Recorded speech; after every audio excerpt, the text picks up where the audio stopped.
All right. Well, we're 3 minutes past. I'm kind of prompt. We have a lot to cover today, so let's go ahead and get started. First of all, welcome to everybody. This is a special edition of a webinar that we've really never done before around coronavirus and the relationship of it as women with menopause, stress, and the risk that we are experiencing during this kind of unprecedented time in history. I want to welcome you. We have a number of presenters today. We're going to jump right into it here rather quickly, but just kind of to level set the basis and kind of the reason why we're hosting this webinar today is very much around we as women are having to go through a lot of adjustment right now. Our kids are home from school. For those of you who have kids at home, our businesses might be struggling. We're working from home. We're trying to balance childcare with work. And in some cases, our immune systems could be compromised if we're older or have other conditions that compromise that. And we just wanted to bring together our team of experts to really talk about how we might be compromised from a health perspective, but also mental health. And then finally, what we can actually do to strengthen our immune systems and even some life hacks to try to manage through this part of history. So I'm Jill Angelo. I didn't introduce myself, but I'm Jill Angelo. I'm the co-founder and CEO of Gennev. And with me today, you can see the faces, and we're going to move live to everybody here in just a moment. But Swapna Vaidya is an MD and psychiatrist focused on behavioral health and women's health in particular. Swapna has been an incredible partner with us in working with women in midlife, and so we're really excited to have Swapna with us today. Dr. Rebecca Dunsmoor-Su, she is an MD, she's an OBGYN, she's certified by the North American Menopause Society. She's also the Chief Medical Officer at Gennev and is my partner in crime. She runs the health practice of this company, and it's just really awesome always to have her taking the helm on this topic. Stasi Kasianchuk is a registered dietitian nutritionist. She's also a physiologist. She's one of our health coaches at Gennev. In November last year, we started a new offering called HealthFix. It's a membership for women who want to manage more lifestyle approaches to menopause care and to even just strengthening their own immune system in the second half of life. And Stacey is one of our health coaches. And then Lauren Leedy is our director of health coaching. She leads our health coaching team. She's also a registered dietitian, nutritionist, and has just a rich background. Both of them have worked both on the data side of health, but also with women in midlife. So brought them on board. We're going to talk nutrition, exercise, lifestyle, stress, sleep, all those things. So without further ado, I will move us on. But before, if any of you are new to Gennev, just to give you a quick little overview of who we are, we're an online clinic for women in menopause. Specifically, we offer telemedicine services to doctors, specifically OBGYNs. We also have chat and video access to our health coaches and registered dietitians through our HealthFix membership. And then we also offer over-the-counter health and wellness products such as dietary supplements, lubricants, and hygiene products, all formulated for women's health and menopause. And finally, we are a platform for free education and community. This is the place for women to come if you want to really manage your health in the second half of life. And so we're thrilled that you joined us today. So with that, I'm going to stop sharing slides. We're going to get to the people. And so all of our presenters, some of you are muted. I'll remind you if you start talking to unmute. But what we're going to do is we're going to start by I'm going to plant some questions, and we're going to go over some content a little bit more from an overview perspective. And then we'll open it up for live questions in the last 20 minutes or so of our hour together. And so if you do have questions along the way, you can always pop them into chat. Again, chat is on the bottom menu here in your Zoom window. So with that, let's go ahead and kick it off. And I'm going to direct the first question to Rebecca. Just to talk a little bit about COVID-19 and coronavirus and our susceptibility as women in midlife and menopause. Do we have to work? Do we have any extra worries? Can you just kind of give us a little bit of an overview in what you've seen so far? I'm happy to, Jill, and hopefully I remembered to unmute myself to do so. Hi, everyone. I'm glad you could all join us either on the Zoom or on Facebook Live or any of our other platforms. I think it's important to talk about this with a special focus on women's health because the more we learn about this virus, the more we find that it affects different populations differently. At last I looked to the WHO and the CDC for their data, it looks like the biggest risk factors with this virus are age and pre-existing conditions. So what we're seeing is that as we get older, the risk of serious illness and even death does increase. The highest risk group obviously being in their 80s and 90s. Some of that's due to pre-existing conditions, but some of that's simply just age and immune system. As it ages, it's less effective. The pre-existing conditions that seem to be the most concerning are things that reduce immunity. So obviously cancer treatment, medications that you might be taking to reduce your immune system, such as steroids or biologics. But the other conditions that seem to be very concerning are underlying heart disease and lung disease. So people who perhaps have heart failure at baseline, or who have baseline COPD or asthma might be at slightly higher risk if they catch this virus. That being said, it does not necessarily spare anyone. You know, we're seeing healthy 40-year-olds go into the ICU. So I tell everybody, you can't assume because you're on the younger side and you're relatively healthy that it won't impact you. We all need to be cautious. In terms of women and women in menopause, women do not seem to be at baseline at higher risk from this. It, if anything, is equal risk to men and women, if not slightly higher risk in men from what we're seeing. That may also just be who it's affected so far and who's been tested. It's really hard to know. We haven't tested extensively enough to really know that. But really, menopause itself is not necessarily a risk. Where I see risk coming in is that menopause can have huge impacts on our immune system because of stress and sleep disturbances. And so really addressing those issues of menopause are key in making sure that we keep ourselves healthy and able to combat this virus. That's great. Thank you, Rebecca. One thing I just want to come back to you on for 1 second. You had talked about medications that people might be on that might make you more, is it susceptible or weaken our systems? What are those? Can you just call those out again? So the ones that we all think of are steroids. So a lot of people need to be on chronic steroids for a variety of reasons. The medications that we tend to call biologics, they typically end with AB or MAB, MABs. And those are usually used for things like rheumatoid arthritis or psoriasis or psoriatic arthritis, any chronic rheumatologic conditions. We tend to suppress the immune system somewhat because the immune system is the thing on the attack in those conditions. And then the other medications we worry about are things like chemotherapy medications that attack the immune system and attack cancer cells, but also the immune system. So those are sort of the big categories I would think about. That's great. I saw Swapna was nodding her head, Dr. Vaidya, and I want to direct the next question to you. So you're working right now with patients with mental health challenges and maybe stress in dealing with coronavirus. Can you talk a little bit about what you're seeing so far? Yes, thank you, Jill, and thank you for the opportunity to, talk to all of you and to sort of share some of the situations that we are seeing right now. And one of the things that I'm seeing is a lot of uncertainty and anxiety regarding this situation as it's evolving. I'm certain that we are all also feeling it because this is a very new, novel situation for all of us. At this point in time, what we are trying to focus on is to stay calm the most that we can and to actually make sure that our patients are being informed that there are dynamic things that are happening and changing, but at the same time, it's so important to take care of yourselves. One of my very good psychiatrist friends actually sort of jotted down a few very simple things. One of this is that we're all in this together. There are simple things we can do. Wash hands, maintain social distancing, listen, be patient. This too shall pass. But at this point in time, the wealth of information that's coming, and it's very overwhelming, I think it's very important to channelize what you're trying to learn from the media and elsewhere. I think it's so important to take care of each other.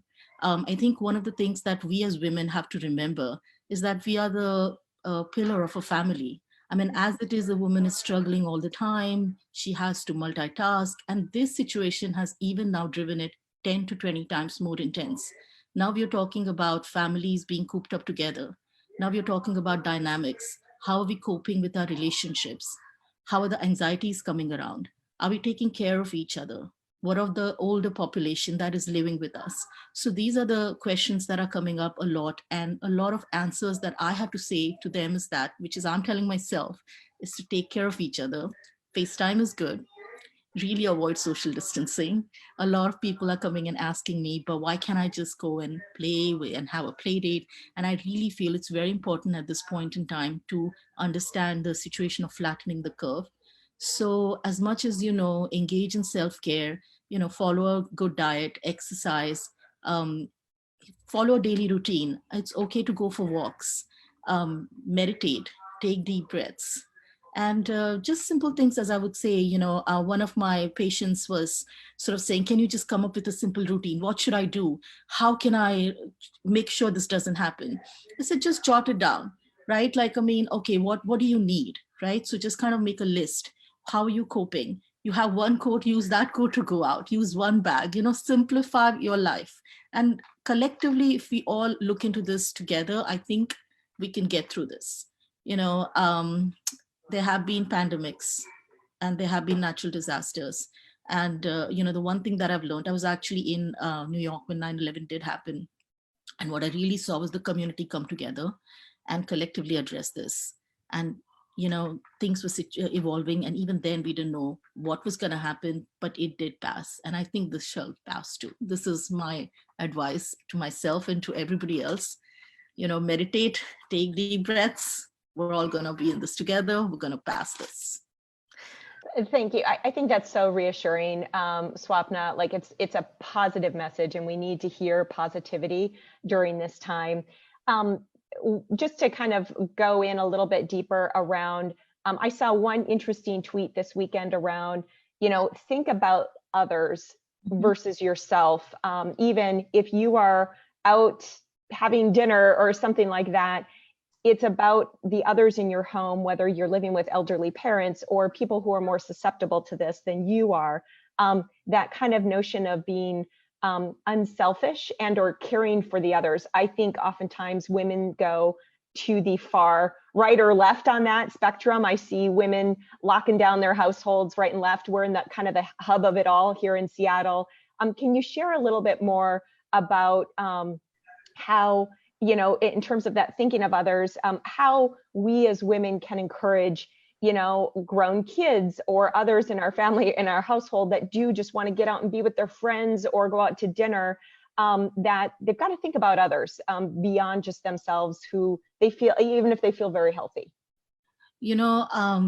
Jill, I'm glad that you brought this up, and this is such an important time. And this is what I was talking about, having a collective consciousness, because this is not so much about each one of us individually, but it's about that vulnerable population. It's about your grandparents. It's about that, those sect of people who are older with comorbid medical conditions, that you as a healthy adult, you may go out and you probably might have a milder version, but here you are at a risk of probably perpetuating it and giving it to somebody in your family who might have a very, very drastic reaction. So I think it's important to sort of like reinforce this behavior. And how would you do it? By promoting this yourself, by pulling up facts, by teaching your kids, by involving your kids. And I think having age appropriate discussions with the kids. I have a 5-year-old, so I think I kind of like have made some rhymes with him about hand washing and Humpty Dumpty and happy birthday. He selects one or the other. Involving them and actually educating them, because even if he's 5 or 10 or 15 or what have you, education and having a clarity about it really helps. And I know I keep going back to we are all in this together, but that's really the mantra that I keep coming back to. We also as a society have to be collectively conscious. I do have patients asking me, but why do I need to be quarantined? I'm healthy. I mean, I need to go out. I'm anxious. I'm cooped up. And I know it's a difficult time, but it's so important for us as a society to understand that we really are in this together so that we can help flatten the curve and we can actually protect the vulnerable people around us. And at the same time, self-care is very important. So one thing I would like to add, Jill, is that as women, we tend to not care about ourselves. It's always about the other person first, whether it's your husband or your kids or your mother-in-law. But it's important to look at what your needs are. And it's okay to be anxious, and it's okay to not know. And it's okay to say, hey, I don't have the answers. Can we, sort of like, I need help sometimes. So self-care, understanding, when to kind of put your own oxygen mask, as I say, I know that analogy, it's so important. So as much as we can do to promote healthy, active behaviors, involving our kids in healthy, active initiatives. And, I'm sure everyone is involved in Facebook and WhatsApp and what have you, but to kind of promote it, to create a healthy platform, to share healthy coping mechanisms. I mean, we have great people on our panel right now, for the nutrition as well as the other health coaches. And I'm also excited to hear more about for myself as to what I can do during this time. But I think that those kind of things and those kind of tips would help so much as we all go through this together. Before you jump in, Jill, I just wanted to add, Swapna brings up a really, really important point, which is that most of us will do just fine with this virus, and we're going to be fine. We probably won't even require hospitalization, but some proportion of us will. And really the goal of this social distancing is so that as people get this and do require hospitalization, ICU care, and even ventilators, we do it one at a time rather than all at once. Because we will run out of space, we will run out of supplies, and we'll run out of healthcare providers if all of us get it all at once. So really what you're doing is protecting others. Even though you might come through it okay, we need to make sure that this happens slowly and gently across sort of this whole nation. We're all gonna get this, none of us is immune. But if we can do it slowly and carefully, we might just make it through this. I think that's a really important point. Thanks, Rebecca, and thank you, Swapna. I can hear you're a mom in action right now, doing your job as well as Maddie and Jean family at home. So you're an example for sure. So thank you. Let's then pop to nutrition. Lauren, I'm going to go to you next.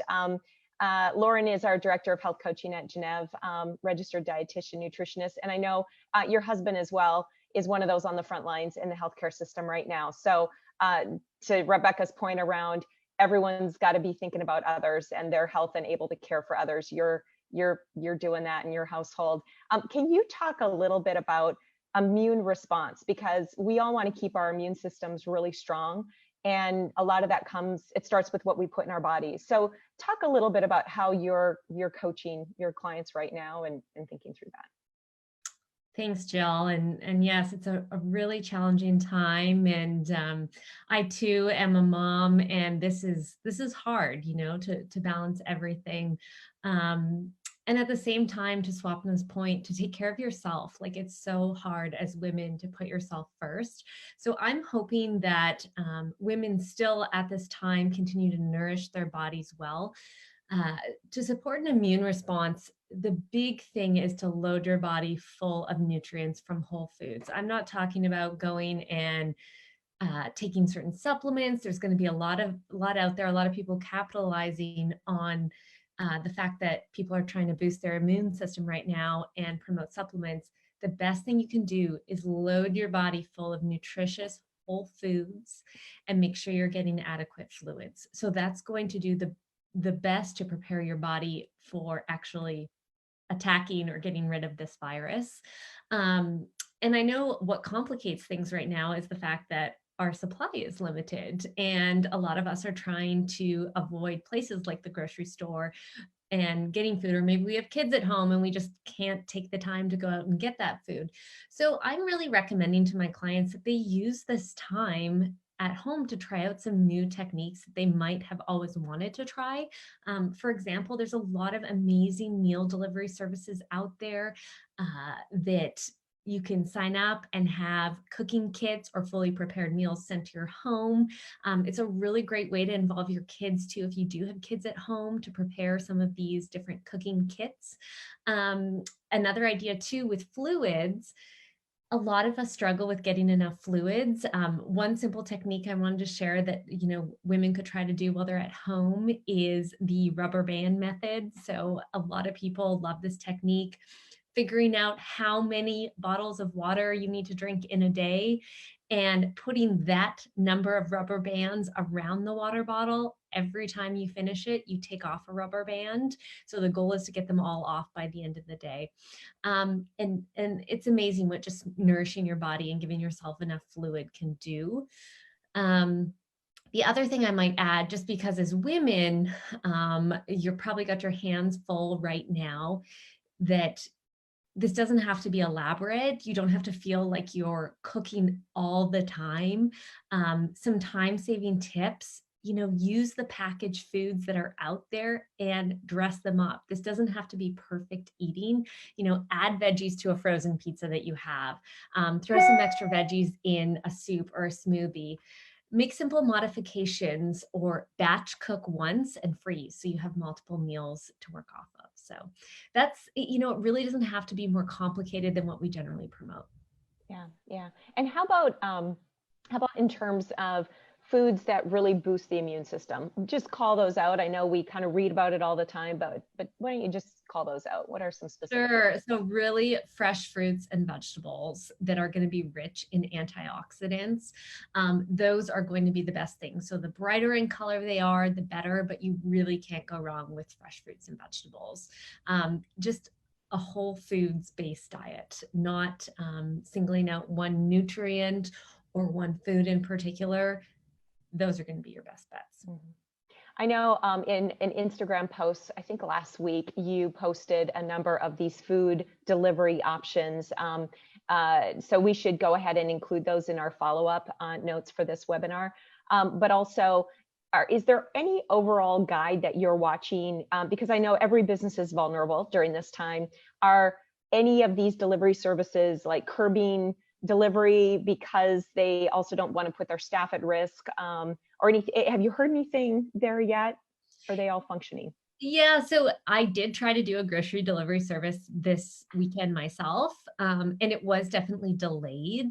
So another tip I have too, if you need something right away, our local businesses right now, like you said, small businesses, they're really vulnerable and they're hurting, and we don't want them to crash. We want to support them, but at the same time, there's recommendations to not go to restaurants. Many of them are still open for delivery, takeout. So please use those businesses and maybe try out a new restaurant, but get a delivery or go pick up your order as another quick strategy. The other thing I wanted to highlight that at Gennev, I think as health coaches, put us to the test. Use your health coach. Let us know what's in your pantry right now. And we are more than happy to help you put together a healthy, nutritious meal. So this doesn't have to be starting from scratch. Like, you tell one of us exactly what you have. And we love doing this. We'd love to help you come up with a creative, easy, throw together meal. That's awesome. That's great. It's kind of like having someone come over and take a look at your closet and put together like outfits for you. So it's kind of like great. our own chopped challenge. Yeah, that's great. That's awesome. That's awesome. Well, then on that note, I'm going to move to Stacey. Stacey, your colleague on the coaching side of Gennev. And Stacey, you focus a lot on just managing kind of exercise and activity and how even that can help manage the stress and or sleep challenges that we might be feeling during this time. Can you talk a little bit more about immune response measures that women can take and that you've been talking to women about as we're all cooped up, can't go to the gym, yeah. Yeah, absolutely. And exercise definitely is a passion of mine, something right now, especially I'm navigating how do I continue to move my body to be able to be my best self as well as we look to manage this. And exercise, I love to, similar to nutrition, is that there's a lot of varieties. There's not a one size fits all approach. And so that gives you a lot of opportunity to try something that's going to find something that's going to work best for you. And during this time, I think it's important to come back to, again, all of the messages we've heard here. Swapna had some great points on, routine. How can you keep a routine or maintain a routine? A lot of the women that I work with around menopause, it's a new time of their life. So they are trying to establish a new routine. And I encourage, now you might have an extra challenge in finding that routine, but incorporating your family. If you have kids at home, kids need to move too. It can help them get some energy out. So maintaining or establishing a movement routine throughout your day. Now, if you're someone who has more been used to having your exercise time in the morning. Maybe that's changed up a little bit, especially if you can't go to your gym. So, but still designate that time. If you can keep the morning time, great. Maybe it has to move to the afternoon, or you can still get benefits from spreading it out. So if you don't have that hour, but you can spread out 15, 20-minute blocks throughout the day, bring the kids along. Maybe if it's safe, if you are not a high risk population and it's safe for you to go outside and remain social distance, that is definitely an option. I think the fresh air and sunshine, if it's available to you, is really good for us right now. Just remembering to maintain those public health recommendations around where you are outside. So I think that establishing that routine and incorporating the family is a great way to keep moving and really help to manage that stress when we are in one place for too long and not moving our body. We know that sedentary behavior is not supportive of our health. So how we can fit that in right now is going to be important. That's great. I noticed this morning on my morning run, every time I'd meet someone on the sidewalk, like the other person would either go to the street, like we totally like avoided each other even on the sidewalk, which was interesting. So yeah, it's very real. I had that experience too yesterday, and it was interesting feeling it was all of a sudden, it was a sign of respect to do that. So we're interesting times right now, but accepting that, okay, that's your side of the sidewalk. I have no problem going to the other side. No offense. We're doing it for each other. Mm-hmm. Yeah. One thing I hear you talk about, Stacey, a lot is journaling. And again, this notion of routine and maybe it changing or whatever. Is there comfort in journaling to, I might feel like, oh God, it's going to like push it in my face, all the things I'm doing wrong, and be another stress? Or is it comforting and healthy? Like, talk a little bit about just even documenting what we're doing on a daily basis. Absolutely. Yeah. Journaling is really helpful for women during menopause because so many things are changing and rapidly. It can be difficult to remember what happened yesterday, let alone last week or last month. And because we're trying to see what patterns are happening to then best put together a toolbox to support women during this time. So when I'm working with clients, I want them to establish a toolbox so they have the tools to pull out when certain symptoms come up and they feel prepared for that. Doing the journaling can allow you to see what's happening over time. And so a lot of women will notice patterns. Oh, wow, this happened. This did happen last month. I have it documented. Okay, this might start happening every 4 or 5 weeks. So what can I do ahead of that curve to best prepare myself for these situations? And I think this is relative right now too, because this is an added stress. How can you reflect on what you really need right now? And Swapna, talked about jotting things down of what do you need in this present moment. I think journaling can be helpful for that as well. I think as women, we, not to get into the genetics of it, because I don't know, I'm not an expert in that area, but I honestly think women tend to hold things in their head more and we let things, and Swapna, feel free to jump in, but it feels like it's a storm in our head. And so that first step of journaling, I talked to a client on Friday where she was actually working more on journaling related to perfectionistic thoughts and how those perfectionistic thoughts were taking over. And by journaling those, she was able to identify it. And in reviewing her journaling, she was able to identify areas where she wanted to focus on this week moving forward. So then it pulled out a focus point rather than having to focus on everything. So I think journaling can be really helpful as that step.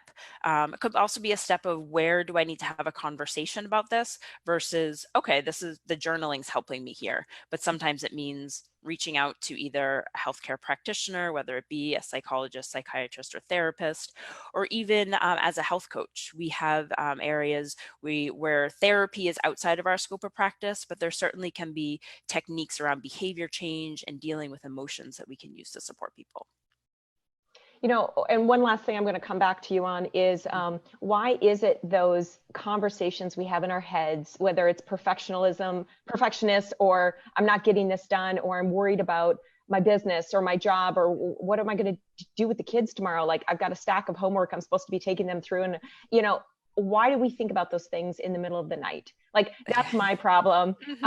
Last night, I was like, I was a mess, and you would have thought the world was crashing. And I wake up and things are fine, but why does it happen then? I think that the importance of sleep is because it is that time when our body can relax and process without having a lot of other input. So we all of a sudden we've given ourselves permission that guards down a little bit, and then the body starts to go to work. But if we're in a heightened state of awareness, we may not have that guard down enough so that we can fall asleep, or if we're working with hormonal fluctuations during menopause that are disrupting our sleep. All of these things can then add other layers. So then the body's trying to recover and process, but you're not actually fully asleep. It's kind of like if the anesthesiologist didn't quite, put the anesthesia in all the way, and you're awake and aware, you're feeling fine. But again, you don't have, the body's not doing it without you, so to speak. Mm-hmm. Yeah, I see. I saw Swapna nodding her head a lot. Any comments on that, and why the voices get louder at night? Well, so I think that I'll go back to this philosophy of women. We're holding everything together. I mean, the family members are looking at us as this woman. She's going to take care of everything, and we are. So during the day, we have certain things going on. We are jotting down things. We have our activities going on, but it is during that nighttime when we are unwinding, and that's when those racing thoughts happen. And especially in women, I think it's important, even with the fact that the menopausal situation with the hormonal fluctuations that can affect sleep. So sleep hygiene is important universally, but especially during a time of stress and trauma, it's so important to kind of understand and be mindful about sleep hygiene. So I think it's important that one understands that you have to kind of like look at winding down your day. What can you do? Maybe you can take a bath. Maybe you can kind of read a book. Again, self-care, sort of like avoiding news, avoiding media, avoiding Facebook, because that's the time your mind is actually unwinding and then going with racing thoughts, and then you cannot control that. So it's so important to be mindful and say, okay, no, I'm not going to look at the Facebook right now. I'm not going to look at Instagram. I need to de-stress. I need to read something which is optimistic, which is positive. I need to actually listen to meditation apps. I did that last night because my mind was racing, and I made a conscious effort. I said, I'm going to switch on my meditation app, and I listened to the river, the sounds of the river, and I fell asleep. So I can see myself going through it, and I'm trying to kind of like just navigate it as much as everyone else is, but focus on your sleep, because sleep is also important for immunity. And so everything is so interconnected. So as much as you can, try to be mindful about it. But, also accept the fact that these are uncertain times.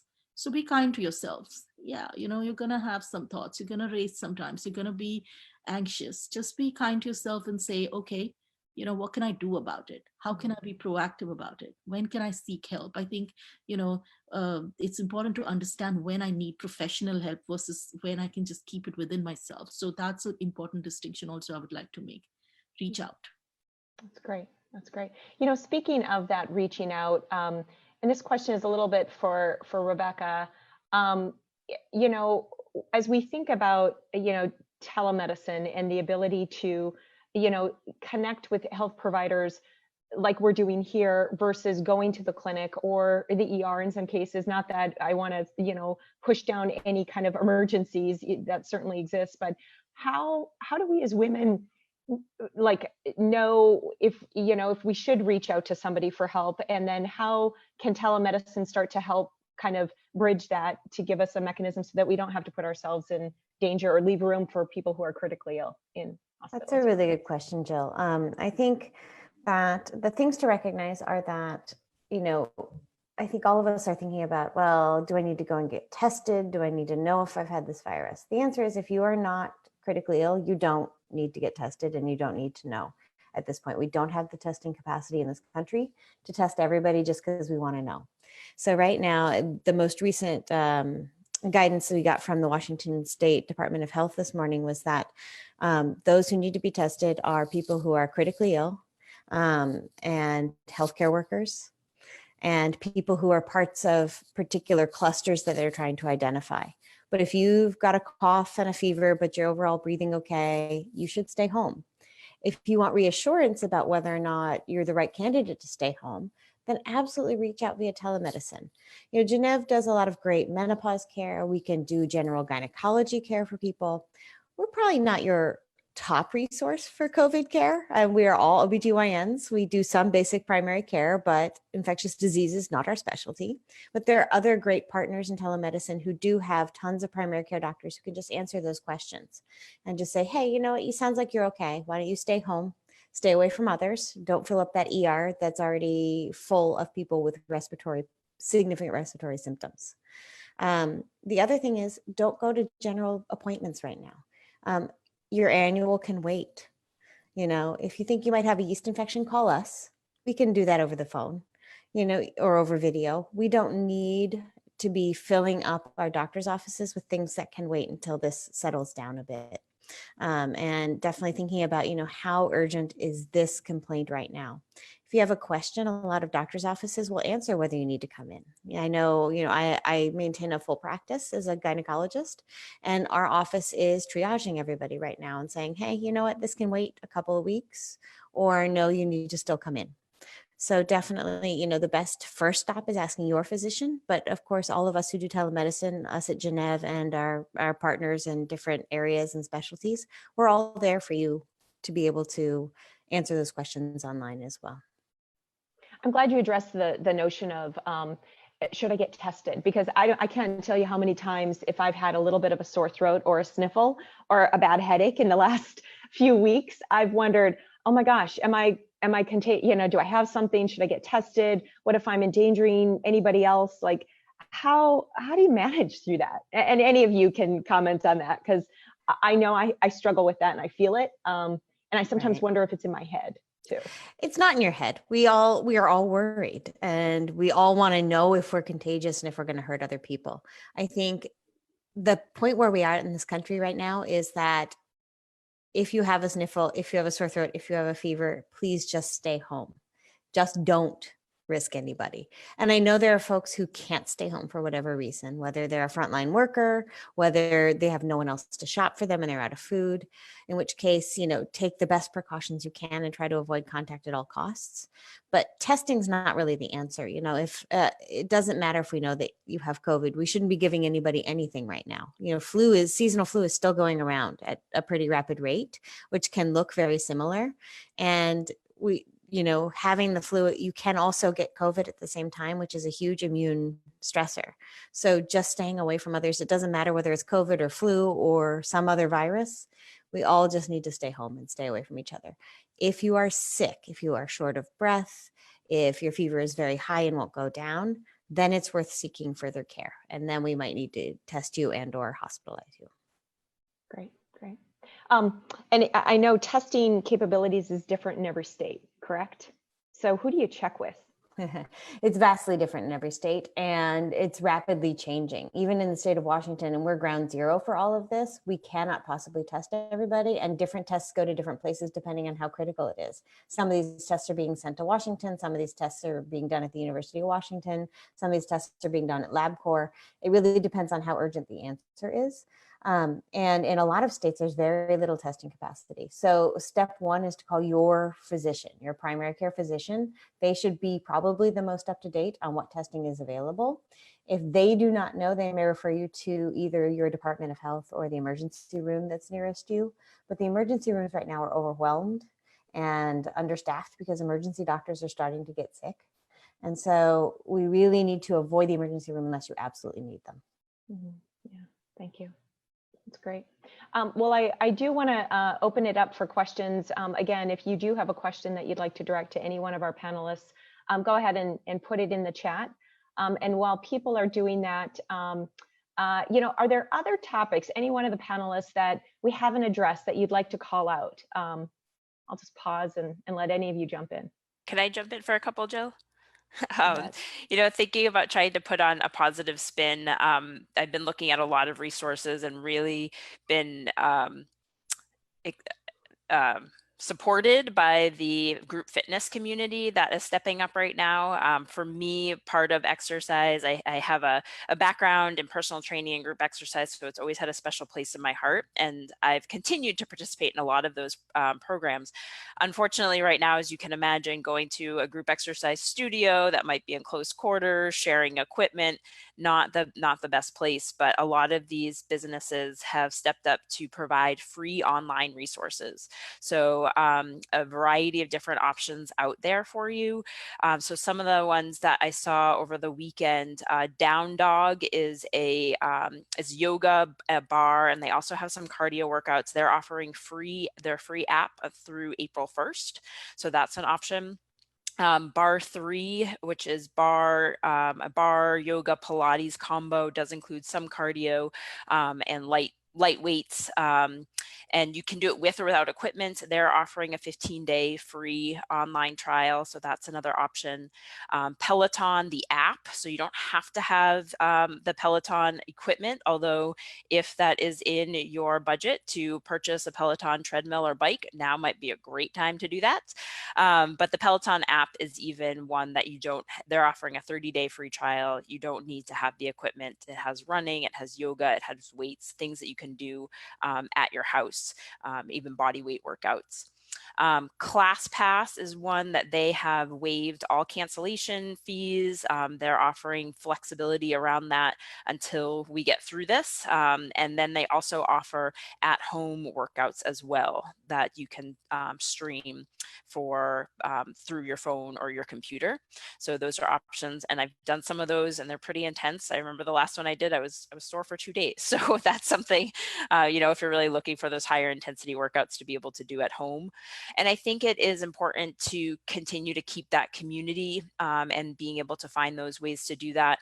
And some other things, even if you are social distancing, maybe you're someone that used to go for walks with friends, talk on the phone while you're walking. That can be a great way to move your body away from other people, but still carrying on that conversation. So just some suggestions there. The one final reminder I will put out there is that, again, the body does best in balance. If you have not been exercising, this isn't the time to start a marathon training program, but light walking, movement, yoga, those are great workouts.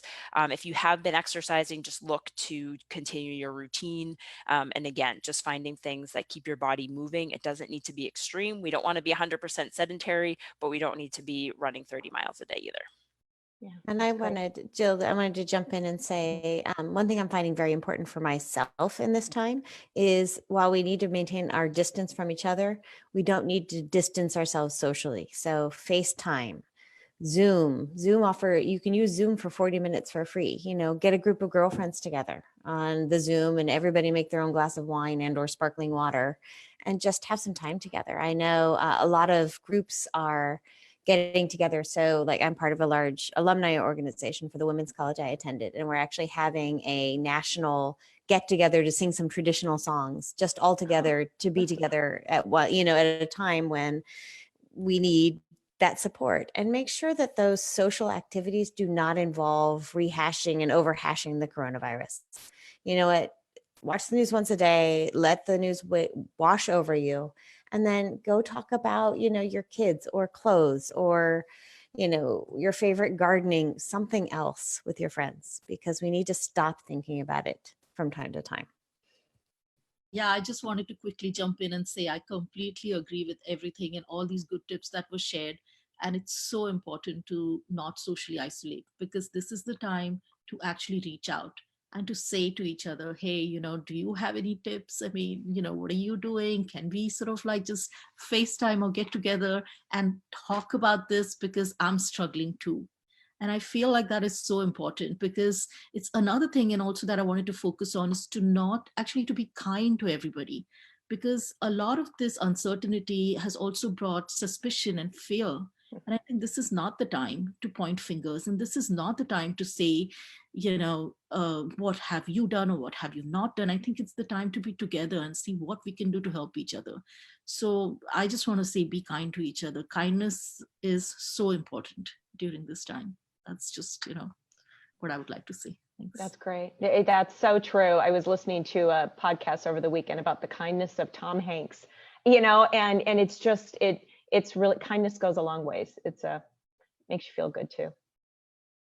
We have a question that came in for Lauren. What's the best way to wash fruits and veggies during this time? And, even in the back of my mind, as I think about food delivery services, someone's touching my food, just again, the little like paranoia that kind of pops up in our heads. Can you talk a little bit about that? That's a great question. And I think a lot of us are concerned with just the supply chain and the number of people touching things. And even, I did have to pop to the grocery store the other day, and I thought, who's touching all the produce that I'm going to be eating? And so my recommendation around that is that coronavirus can't survive on surfaces for long periods of time. So it's not like if you buy an apple, if you're giving it, if it's several hours before you go to eat it, the coronavirus isn't likely to be on it. So I wouldn't say you need to add in like a fruit and veggie wash or anything extra. What I would say is just continue to wash your fruits and veggies well, like you would at any point, just to minimize the spread of, flu or anything that's out there. However, I will say if you are concerned, or definitely if you are someone who is immunocompromised in any way, this would be a great time to actually cook your fruits and veggies and limit, eating things like salads and whatnot as it is, just because also from a foodborne illness perspective, if your immune system is compromised in any way, cooking those fruits and vegetables is going to likely destroy any microbes or anything on there that could be infectious. Great question. Yeah, that is good. I think we talk about coronavirus, not what it can and can't live on. It can live on surfaces, primarily the non-porous surfaces where it survives the longest. And so those are the things that need to be wiped down. But certainly just if you're worried about any surface, either wipe it or wash it. Soap is the best thing. So if you have an apple and you're worried that someone else touched it, take it over to the sink and wash it with a little bit of dish soap and then rinse it off. It's not going to change your apple. And that soap will take away the envelope around the virus and make it non-functional. That's great. That's good. One other tip that I heard Lauren mention the other day, for those of us who used to be commuting, now what do we do with our commute time? If we don't have kids that we're trying to manage at home, I thought you had a tip the other day around repurpose your commute time to do meal planning, or to, kind of think about the nutrition side of things, just repurposing that time and almost like categorizing or compartmentalizing it. I thought that was a great tip. Sure. Yeah, definitely. I mean, try and look at this time as if you're working from home, you have that extra time that you'd spend commuting, take the time to throw some items in a crock pot or an Instant Pot or whatever you use. Look at it as a time to start doing some meal prep too, so that when you are finished your work day, that you actually will have a meal ready to go. And what a great time to involve kids and do a learning activity too, to actually have them help you out with the meal prep. Or even building on what Stasi has said too, and some of the great tips she's given about workouts, use that extra time to try to fit in a workout, or even try some family exercise too. That's great. That's great. I know we had a question about, will we share some of the fitness resources, some of those ideas that you had shared, Stasi, in the follow-up on this webinar, and we will certainly do that. So we can do that. I know you also put those out on an Instagram story. So if you do follow Gennev on Instagram, Stasi did a bit of a story on that one day on that as well. Any other questions? Well, we're kind of waiting. Any danger in riding in an Uber? It is, so this is Dr. Rebecca. You're not maintaining a very good social distance if you're in an Uber. Unlike cabs, these cars don't have barriers. You don't know how they're cleaned. That being said, Uber drivers depend on people riding in their Ubers for their livelihood. So they're really struggling during this time. So if you must go somewhere and you're going to take an Uber, I know Uber has been very cautiously checking with their drivers every day to make sure that they're symptom-free. If they're not symptom-free, they shut them off for 14 days. So they should not be out on the streets if they have any symptoms. But, bring along some bleach wipes. wipe down the back seat of the car. If your Uber driver pulls up and is coughing, say no, thank you. But I know some of us are going to have to get around. And, if you don't have your own car, it's probably safer to be in an Uber than on a crowded subway train in New York City. It's all a balance of risk and benefit. So just do your best. And please, please, please, if you have symptoms or someone near you has symptoms, please don't go out and do that. I read an article about Seattle Public Transit, and that they were saying, they were telling riders it's okay to get up and move if the person next to you is coughing. It's just the state that we're in. It's not being impolite. It's just watching. And can I make a quick point? I think we've all seen people out and about with masks over their faces. Those cloth masks, those ear loop masks do not protect you from this. It comes in the sides. You almost touch your face more just because that mask is sitting there over it. And one thing we're starting to see in the healthcare arena is that we are running out of masks. People show up in the ER and steal them. And people show up in the ER and steal the hand sanitizer. And you need us to stay healthy. We need those supplies. Please do not go out and buy N95 masks. You can find them on the internet. People will sell them to you, but if they're not fitted correctly, they're useless. And there's a very specific way that healthcare providers are fitted for those masks. Please leave those for the healthcare providers so we can stay healthy and take care of you all. It's an interesting point. I've never thought of that. Thank you for adding that. Any other questions from our panelists, or from our attendees, or comments from the panelists? While we're thinking of that, I'm going to ask Shannon to bring up a little poll. We want to continue to do these webinars, but specifically around specific topics. And so we're going to ask you to vote. And so if we can go ahead and pull up that poll.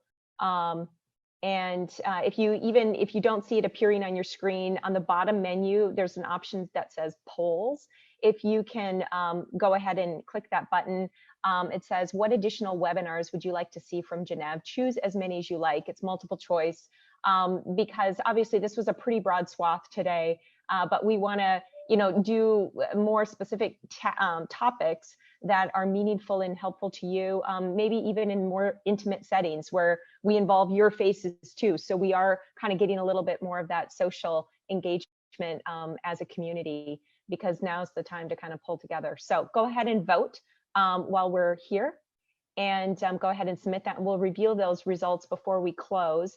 Before we do leave, I see another question around an elder parent. My 72-year-old husband, who is 2 years post HA. I'm guessing heart attack. Thank you. Had quadruple bypass, he's hypertensive, he's diabetic, he's on metformin. He wants to play pickleball 3 times a week outdoors. Should he? The answer is genuinely no, he shouldn't. You cannot, in that scenario, stay far enough away from people, and anything you touch on your way to and from that pickleball is suspect. And that is a person who is most definitely at high risk from this virus. So staying indoors and staying away from others is just the safest thing to do. And I know that people are not listening to that advice. We see people out and about all the time. I know people just want to get on with their lives, but it's safest not to do those things right now. Yeah, and that's got to be hard. Thank you from the community member who mentioned. She said, "Thank you." He is a little crabby, and I can imagine. We're all crabby at times, but it's hard also to be the enforcer. So, Rebecca, would you write a doctor's note maybe on that? No, just kidding. No doctor's note for me. I don't take care of men, but I will say that you can only be the enforcer to a point. At some point he has to take responsibility for himself, and you can only give him the best advice, and he will either listen or not, and you can't blame yourself for that. Maybe he can check out some of the apps. You can give him a list of apps and have him choose from those. Too bad we don't still have like that Wii Fit thing where you could play pickleball on the Nintendo or whatever that was. We're so Gen X. Yeah. Any other questions coming through? All right, Shannon went ahead and displayed the poll results. So hopefully you see those. If you don't, click the chat button and it'll come up. It looks like the two that came ahead, or the top three, are stress and coping with self-isolation, menopause, emotional symptoms, and nutrition. So we've got more deep dives on all of those. We certainly can do. I know we scratched the surface on all of them today. So thank you for voting. We'll take that to heart in terms of future webinars that we go ahead and publish, or even podcasts that we do. Our podcast library is pretty rich with information. If you're a podcaster, check it out. You can download, subscribe to the Gennev podcast on any one of your podcast favorites, whether it's iTunes or Stitcher or Spotify. It's out there. So with that, any closing comments from any of our panelists before we close up? I just want to reemphasize Dr. Vaidya's advice: be kind to each other. People are scared, people are anxious, give them a little bit of space to be those things. Before we close out, Jill, I was just going to answer the last question that popped up really quickly, which is, what about travel? Should we cancel domestic flights? We should not be traveling if we don't need to. There is no way to isolate in that situation. Then some people have to travel and have to get home. I know a lot of college students are trying to get home right now. So those things have to happen, but it's not time for a vacation right now. That's all from me. Great point. All right. Well, thank you again, everybody. Thanks for those who were able to join and those who listen in the future. I know we had a large set of registrants for this, so it's an important topic. So stay safe, everybody, and have a great Monday. Bye. Bye.